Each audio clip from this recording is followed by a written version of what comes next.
Well, it's time to talk about holiday airfares because holiday travel is right around the corner and airfares are absolutely going through the roof. Amy Ziff is editor-at-large for Travelocity. Good morning, Amy. Good morning. First, I want to talk about this merger that was announced yesterday between Delta and Northwest. What will that do to airfares? Well, it's going to create the world's largest airline, and what it will do precisely remains to be seen. There are people who say, you know, they are coming together and prices will actually drop because of the efficiencies created. Other people not quite so sure. Obviously, the Department of Justice thought it was a good thing and okayed the merger. Well, I want to put up two graphics that indicate how much airfare prices have increased in the past year. To fly from New York to Miami, the current average fare is $363 round trip. Now, that's for Thanksgiving specifically, but Yes. Now, last year, the same trip cost on average $321.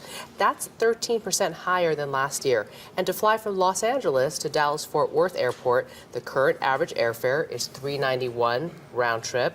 Last year, that same trip cost on average $341. That's 15% higher than last year. Do you see any signs of airfare prices changing direction? Well, what's really interesting is what's happening specifically for the Thanksgiving holiday. You know, I track these fares very, very closely, and they are absolutely higher than they were last year. That said, we've been seeing, well, because airlines have consistently been on the rise. Airlines have been very candid about the fact that they need to raise their prices. They slashed capacity. This Thanksgiving, there are 2.6 million fewer direct seats for the Thanksgiving holiday. That means there are a lot of people who aren't going to be able to fly the routes they want and the schedules they want. However, what we are starting to see, finally, for the first time in as long as I can remember for holidays, we are starting to see some holiday fares soften. Now, when I say soften, I'm not saying you are going to get a steal of the deal if you haven't bought your Thanksgiving ticket. I'm talking about in the past 3 weeks, they've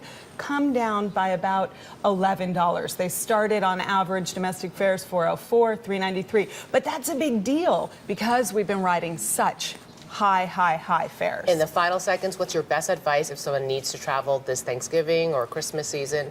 What do you do? Be flexible. Try and fly outside the peak holiday dates and try alternate airports, alternate dates and times, alternate airports. Every bit of flexibility is going to get you a less expensive ticket and buy a package too. That'll save you. Amy Ziff, thank you so much. My pleasure.